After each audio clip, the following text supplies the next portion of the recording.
ونصلي على رسوله الكريم أما بعد فأعوذ بالله من الشيطان الرجيم بسم الله الرحمن الرحيم وآتوا النساء صدقاتهن نحلة فإن طبن لكم عن شيء منه نفسا فكلوه هنيئا مريئا صدق الله العظيم۔ اللہ رب العزت نے ہمیں نبی کریم صلی اللہ علیہ وسلم کی سیرت طیبہ سے زندگی کے ہر مرحلے کے بارے میں آداب اور سلیقے سکھائے ہیں۔ سیرت طیبہ کے حوالے سے ہر مرحلہ وار بات چل رہی ہے۔ آج جس موضوع سے متعلق بات ہے سیرت طیبہ کے حوالے سے، وہ ہے کہ گزشتہ ملاقات میں رشتہ کیسے تلاش کیا جائے، اس میں کن باتوں کے بارے میں نبی صلی اللہ علیہ وسلم نے ہمیں ہدایت دی ہے، ان کا تذکرہ ہوا۔ آج یہ شادی، ولیمہ، جہیز، حق مہر، جہاں تک جہیز کا تعلق ہے اس کا تو جو ہمارے معاشرے کے اندر جو جہیز کی طویل فہرستیں ہیں ان کا تعلق تو اسلام کے ساتھ بالکل نہیں ہے۔ اگر یہ کہا جائے کہ نبی صلی اللہ علیہ وسلم نے اپنی بیٹیوں کے لیے بھی سامان دیا، میں نے لفظ جہیز نہیں بولا، جان بوجھ کر نہیں بولا، سامان دیا، تو اس میں اگر ایک چکی اور ایک بستر اور کچھ برتن ہوں تو اسے جہیز نہیں کہا جاتا، آپ اسے کچھ سامان کہہ سکتے ہیں، عام گھر کے استعمال کی چیزیں دے دی۔ اور ہمارے معاشرے کے اندر جو رخ آیا وہ زیادہ تر ہندو رسومات کی وجہ سے آیا۔ آج بھی ہندوؤں کے ہاں ہندوستان میں جتنا لڑکا پڑھا لکھا ہوتا ہے اتنی جہیز کی مقدار اور اس پر اخراجات باقاعدہ وہ لیے جاتے ہیں لڑکی والوں سے۔ وہی ہندوانہ رواج جہیز کا ہمارے یہاں بھی آیا۔ اور دوسری طرف ہمارے پاکستان کے اندر بعض قبائل ایسے ہیں کہ جن کے اندر لڑکی والے بالکل خرچ نہیں کرتے، سارا خرچ لڑکے والوں کے ذمے ہوتا ہے، یہاں تک کہ کھانا وانا، گھر بھی، چیزیں بھی ساری لڑکے کے ذمے ہوتی ہیں۔ پاکستان میں قبائلی نظام میں یہ چیزیں موجود ہیں، لیکن ہمارے معاشرے کے اندر جب کوئی ماں باپ ہمت کرتے ہیں جہیز کے خلاف عمل کرنے کی تو خاندان سے بھی سننے کو ملتا ہے، اور اس کا حل لڑکے والوں کے پاس ہے۔ جہیز کے خلاف آواز لڑکی والے اٹھائیں تو بیکار محسوس ہوتا ہے۔ یہاں نوجوان لڑکوں کا ذہن بننا بہت ضروری ہے، ان کے ماں باپ کا ذہن بننا بہت ضروری ہے۔ اگر لڑکے والے ہمت کر لیں کہ نہیں ہم نے کوئی سامان نہیں لینا جہیز کا، ٹھیک ہے، آپ چند کپڑے بچی کو دے رہے ہیں، کوئی مختصر سا اپنی گنجائش کے مطابق بیٹی کو اپنے زیور دے رہے ہیں، مختصر سا، بوجھ نہ بنائیں۔ اب لڑکے والے اگر تیار ہو جائیں ذہنی طور پر تو اس جہیز کی رسم کو معاشرے میں سے آج بھی ختم کیا جا سکتا ہے، کم کیا جا سکتا ہے۔ اور اب بھی اس سیزن میں بھی جو ابھی گزرا اس میں چند شادیوں میں نکاح پڑھانا ہوا، شادیوں میں جانا ہوا، تو الحمدللہ اب مقدار بڑھ رہی ہے جہیز نہ لینے والوں کی، خاص طور پر کھاتے پیتے گھر آنے کہ لڑکی والوں پر بالکل بوجھ نہیں بننا، سارا کمرہ بھی لڑکے کا ہم خود تیار کریں گے، فرنیچر بھی ہم خود لے کر آئیں گے، گھر میں برتن وغیرہ موجود ہیں اور چاہیے ہوں گے لے آئیں گے، لیکن آپ لڑکی والے بس گاڑی میں بٹھائیں گے اور رخصتی کر دیں گے۔ آج یہ والی وہ چیز ہے جہیز کی وجہ سے اور رسومات کی وجہ سے کہ آج ایک باپ ایک لڑکی کی شادی کرنے میں برا ہو جاتا ہے، مالی طور پر بہت بوجھ محسوس کرتا ہے، جس کی وجہ سے شادیاں مہنگی ہو گئیں اور بدکاری سستی ہو گئی۔ جب نکاح سستے ہوتے تھے بدکاری بہت مہنگی ہوتی تھی۔ آج معاشرے سے نوجوان بچوں اور بچیوں کی عصمت کی حفاظت کے لیے ماں باپ کے لیے لازم ہے کہ وہ رسومات کا خاتمہ کرتے ہوئے لڑکے والے ہمت کریں۔ میں نے پھر بتایا کہ لڑکی والے ہمت کرتے ہیں تو پھر ایسی صورت میں بڑے آزمائشی مرحلے آتے ہیں۔ لڑکے والے ہمت کریں اور اس میں ضد بازی بھی اختیار نہ کی جائے اور یہ باتیں رشتے کے شروع میں طے کر لی جائیں۔ نبی صلی اللہ علیہ وسلم نے معاملات کے لیے ہمیں بہت واضح کیا۔ قرآن مجید میں جو سب سے طویل سب سے لمبی آیت جو ہے وہ نہ نماز سے متعلق ہے، نہ روزے سے متعلق ہے، نہ زکوٰۃ سے متعلق ہے، نہ حج سے متعلق ہے۔ قرآن مجید میں جو سب سے لمبی آیت ہے سورۃ البقرہ میں، پورے قرآن مجید کی سب سے لمبی آیت وہ معاملات کے بارے میں۔ یا ایھا الذین آمنوا اذا تداینتم بدین الی اجل مسمی فاکتبوہ، طویل آیت، میں نے اس کا شروع کا حصہ تلاوت کیا۔ اے ایمان والو، جب تم آپس میں لین دین کے معاملات کیا کرو تو لکھ لیا کرو، گواہ بھی بنا لیا کرو۔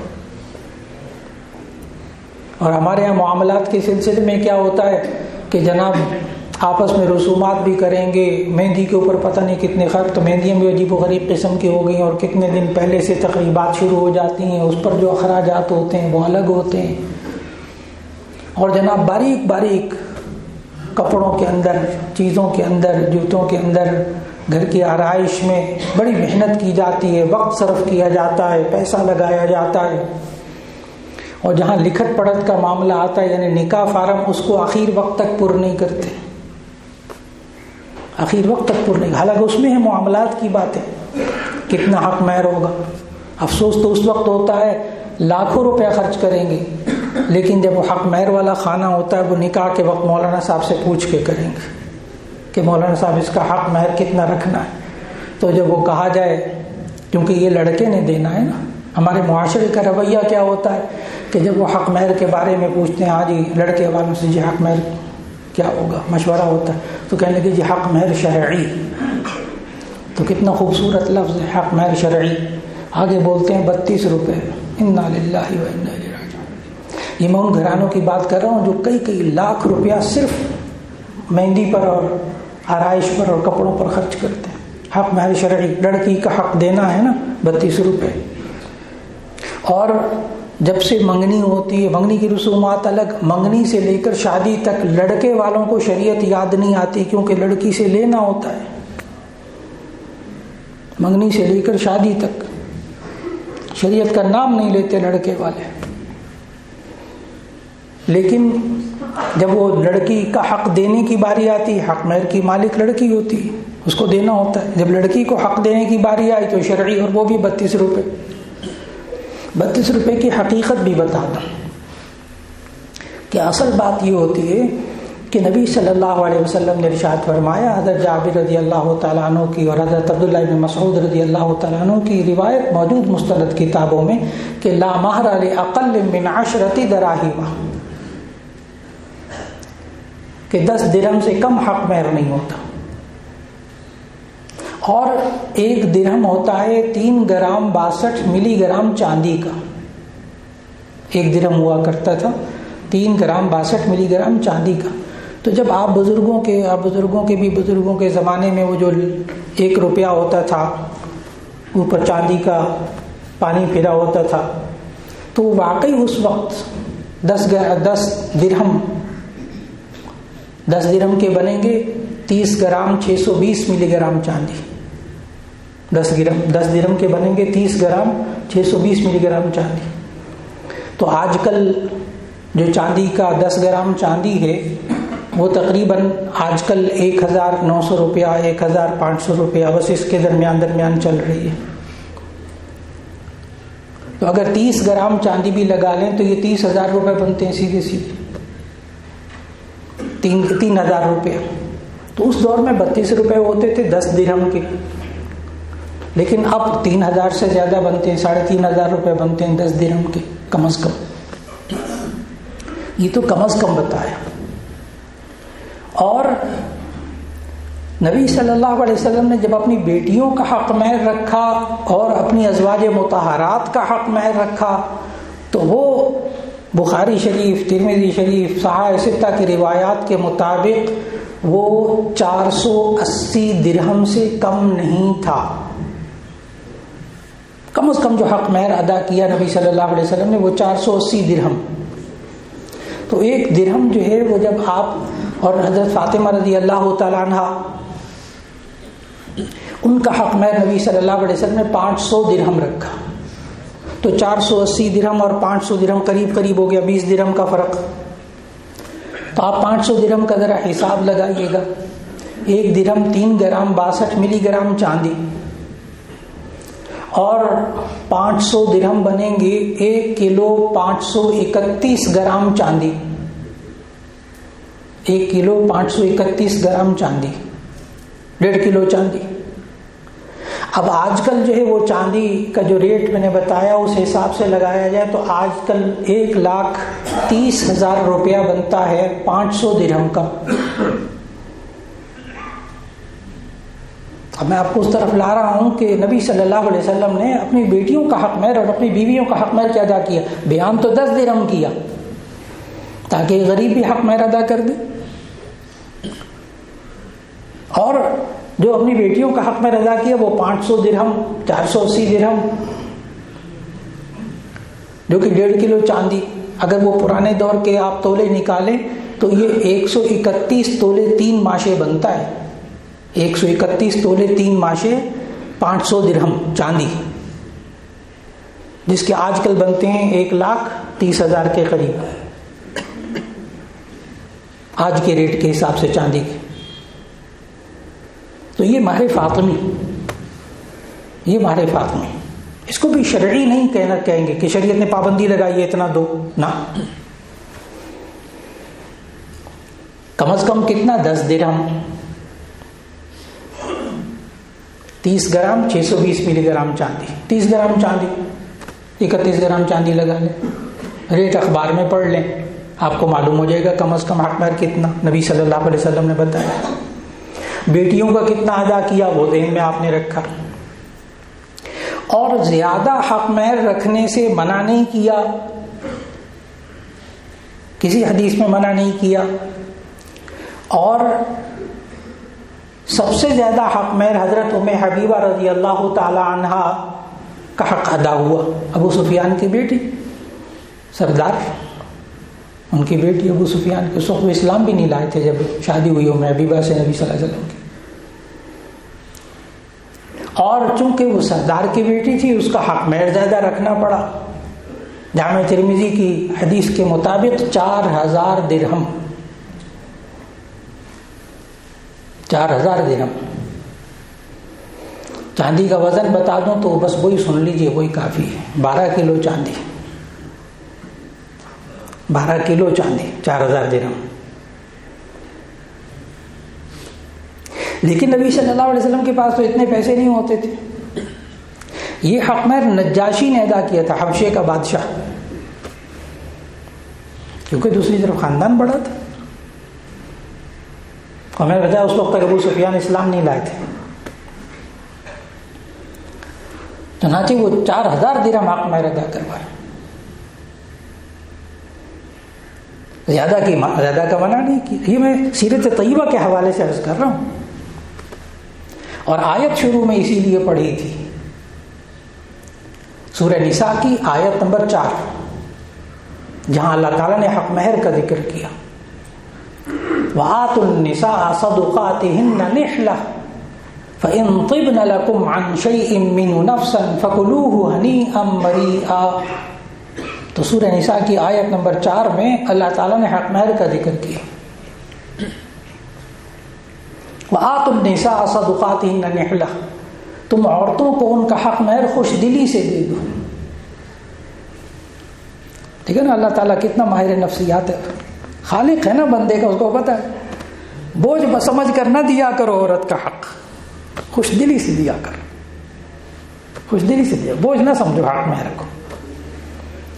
وَآتُوا النِّسَاءَ صَدُقَاتِهِنَّ نِحْلَةً, عورتوں کو ان کا حق دے دو خوش دلی سے. فَإِن طِبْنَ لَكُمْ عَنْ شَيْءٍ مِّنْهُ نَفْسًا فَكُلُوهُ هَنِيئًا مَرِيئًا, اگر وہ خوش دلی سے خود معاف کر دیں تو تم کھا لو اس میں سے جتنا معاف کر دیں, کوئی بات. لیکن یہ کیسا مرد ہے شادی کرنے والا جس کو اس کے دوست سکھاتے ہیں شادی سے پہلے بس اسے شروع میں حق مہر معاف کروا لینا. عجیب مرد ہے جو عورت سے پہلے معافیاں مانگنا شروع کر رہا ہے.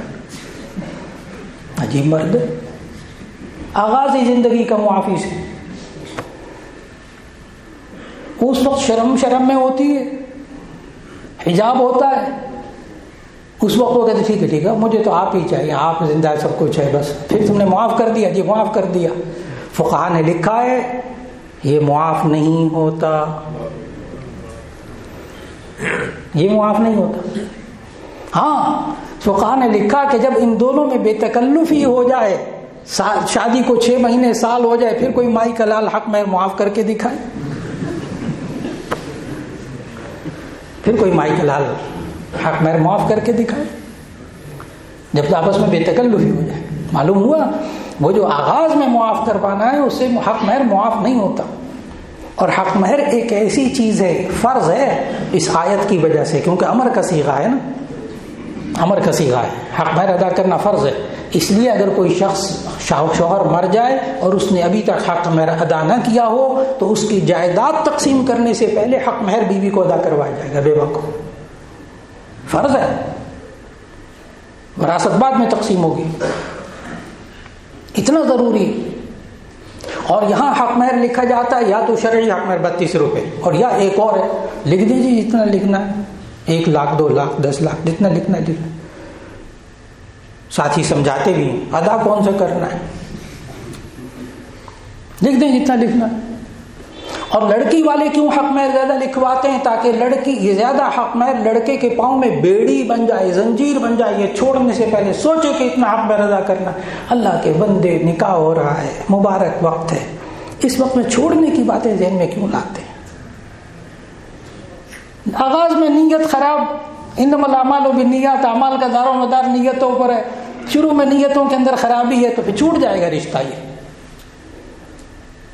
شروع سے اس رشتے کو نبھانے کی نیت ہو. اور زیادہ حق مہر رکھنے سے بچنا چاہیے. حضرت عمر رضی اللہ تعالیٰ عنہ نے اپنے دور خلافت میں جب یہ دیکھا کہ لوگوں کے یہاں یہ فیشن بن رہا ہے اور لوگ لڑکے کو باؤنڈ کر رہے ہیں, اس کے پاؤں میں زنجیریں باندھنا چاہتے ہیں حق مہر زیادہ رکھ کر, بالفرض حالات اگر کچھ ایسے ہو جائے تو پھر نہ لڑکی کو چھوڑے گا حق مہر ادا کرنے کی وجہ سے, اور نہ لڑکی کو وہ طلاق دے گا, نہ علیحدہ کرے گا, اور لڑکی کے لیے مصیبت ہوگی. حضرت عمر رضی اللہ تعالیٰ نے پھر زیادہ حق مہر رکھنے پہ پابندی لگائی, باقاعدہ سرکاری طور پر پابندی لگائی. کتنا حق مہر نہ رکھو جو لوگوں کی وسعت میں نہ ہو. اور آج کل بہترین طریقہ حق مہر ادا کرنے کا وہ یہ ہے, حق مہر جو لکھا ہوتا ہے وہ لکھا رہتا ہے فارم کے اندر, لیکن منہ دکھائی میں وہ جی میں نے چوڑیاں دی ہیں, سیٹ دیا ہے سونے کا لڑکے نے, جی اس میں اتنا سونا چڑھایا ہے. یہ چڑھایا لفظ بولتے ہیں, دینا نہیں لفظ. چڑھانے کا مطلب ہوتا ہے اگر کچھ ہو گیا واپس لے لیں. منہ دکھائی میں اتنا دینا ہے. اللہ کے بندے جو منہ دکھائی میں, اب تو 1 تولے کا بھی جو زیور ہوتا ہے وہ 1.5 لاکھ روپے میں بن رہا ہے اس وقت. 1 تولے کا زیور 1.5 لاکھ روپے میں اس وقت جو ریٹ ہے. تو اگر مال فاطمی بھی رکھا جائے تو 1 تولہ زیور سے ادا ہو سکتا ہے. وہ جو منہ دکھائی میں زیور دے رہے اس کو مالک بنا دو, اور کوئی حق مہر ہے جو زیور دے رہے وہی حق مہر لکھوا دو تاکہ ایک فرض ادا ہو جائے. اللہ رب العزت ہمیں سیرت طیبہ کے حوالے سے شادی بیاہ کے موقع پر ان سنتوں پر عمل کرنے کی, ان آداب کا ملحوظ خاطر رکھنے کی توفیق عطا فرما دیں. وآخر دعوانا الحمد للہ رب العالمین.